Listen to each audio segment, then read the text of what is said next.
Europe 1. Europe 1, 11h, 13h, Pascal Praud. Ça manque un peu de chansons de Noël, cher... Ah oui, Fabrice. Cher Fabrice Lafitte. Ça manque un peu, je trouve, d'atmosphère de Noël, d'ambiance de Noël. Moi, je vous ai dit que j'aimais beaucoup, par exemple, Noël Blanc, qu'on a déjà entendu de... Quand j'entends chanter. Voilà, ça c'est une de mes chansons préférées de Noël. Et le 24, vous l'aurez en live. Hein. C'est une surprise. Pas Eddie Mitchell, mais vous aurez cette chanson et d'autres en live. Pourquoi en live? Ah, on vous aura une petite surprise. Ah, mais je suis pas au courant. Ah non. Et j'aime beaucoup la musique de Frank Sinatra également à cette période de l'année. Et quand vous êtes aux États-Unis, évidemment. Vous voyez, s'imagine sur Times Square. Ah oui, c'est ça. Sur Broadway. Sur Broadway, j'aime beaucoup sur À la patinoire du Rockefeller Center.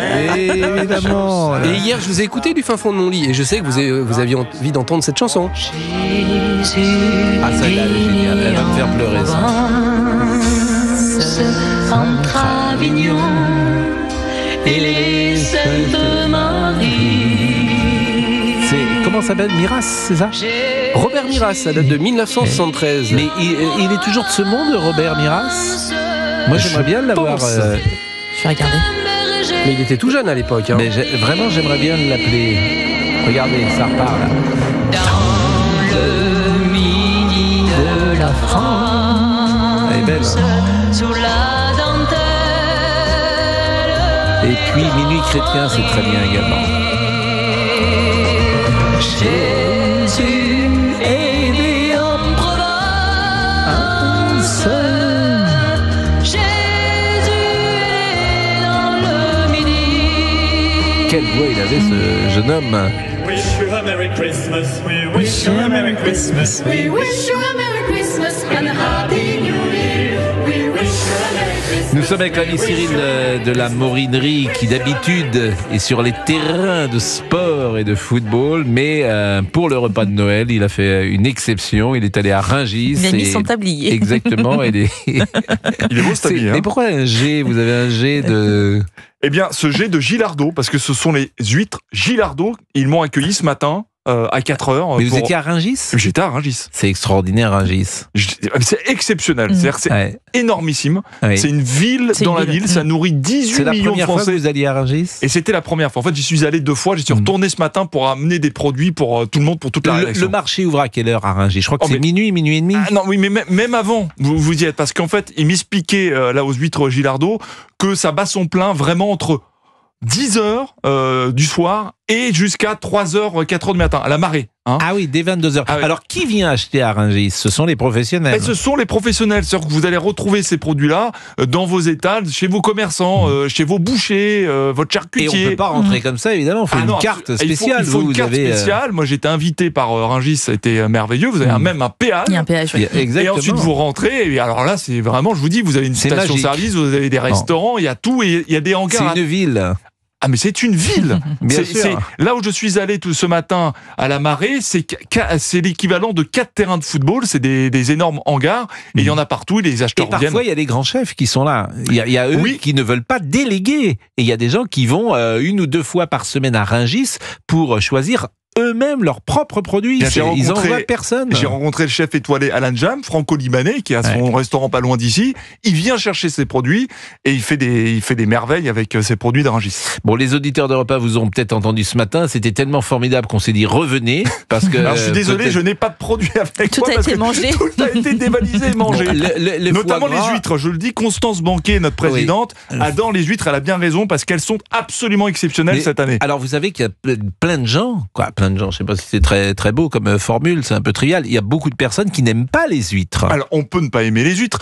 Il y en a certains qui redoutent les huîtres. Oui. Il y a eu des petits problèmes sanitaires ces dernières années. On pense à Arcachon.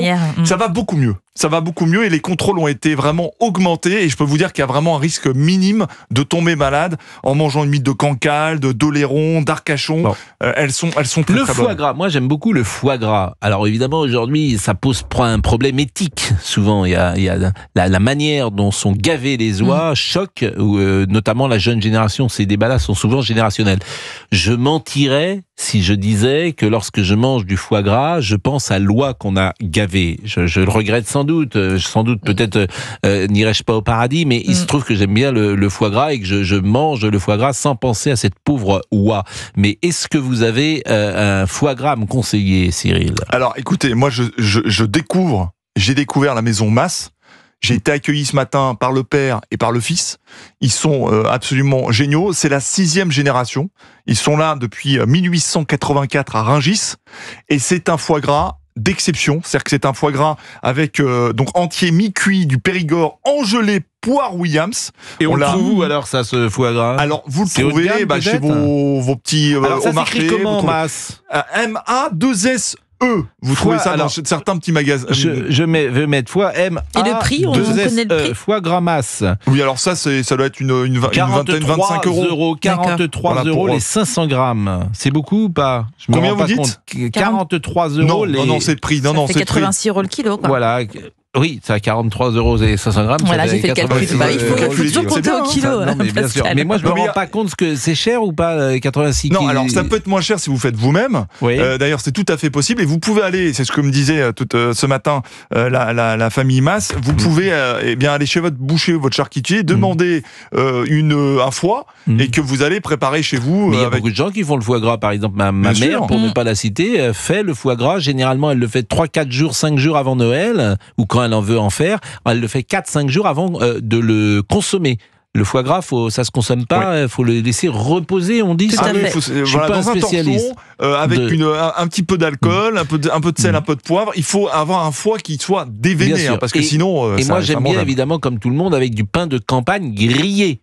Oui, alors ce matin c'était la baguette, mais effectivement. Et une petite confiture à côté. Une confiture. Pain d'épices. Et puis, ou pain d'épices, et on boit quoi avec cela ? On boit un sauterne, un Montbazillac, ou du champagne, c'est possible aussi. Ah oui, vous aimez du champagne. Ah oui, du champagne, bien sûr. Comment s'appelle on peut prendre un champagne avec vin liquoreux, dont j'oublie le nom. C'est le Montbazillac ? Non, c'est pas le Montbazillac. Non, c'est un autre nom, mais bon, peu importe. Bon, le chapon, ça c'est formidable. Vous aviez un chapon, paraît-il, ce matin. Alors, tout ce qui est volaille festive, ça cartonne cette année. Oui, bah oui. Faut le savoir, on revient aux traditions, et c'est merveilleux parce que c'est bon, c'est festif, il y a du goût. Vous pouvez faire ça avec une petite purée, avec une purée de céleri, une purée de pommes de terre. Moi, j'indiquais ce matin qu'il faut mettre du beurre. Le beurre, faut en mettre, faut se faire plaisir. Et avec tout ça, eh bien, vous faites une table absolument merveilleuse. Faut faire attention à pas trop la cuire, parce que sinon ça devient sec. Vous avez les teintes rôtis, la pintade. Il faut l'arroser tout le temps. Le problème du poulet, et je le dis d'autant plus que moi je ne sais absolument pas cuisiner. Je n'ai jamais rien cuisiné de ma vie, même pas des pâtes. Mais ce qu'on m'a dit, parce que j'ai demandé pourquoi votre poulet est si bon, et j'ai posé ça à ma mère justement, parce que le poulet d'habitude au restaurant il n'est jamais aussi bon. Et ma mère m'a dit il faut l'arroser sans arrêt. Alors, évidemment, ça dure combien de temps Alors je mentirais, je crois, mais c'est assez long. Hein. C'est long un poulet, Géraldine. J'ai jamais fait cuire un poulet, je l'achète déjà cuit moi, mais je pense que c'est bien 2 heures. Bien 2 heures. Oh, bien 2 heures. Faut pas ça dépend du poulet en fait. Oui, ça dépend du poulet, mais bon. Ça dépend de la taille. Ça dépend de la taille aussi. On va faire une pause, cher Cyril, et puis vous êtes excellent dans ce domaine. Oui. Vraiment, comme dans tous les domaines, mais là vous me surprenez. La pause, à tout de suite. Avec Pascal Pro sur Europe 1.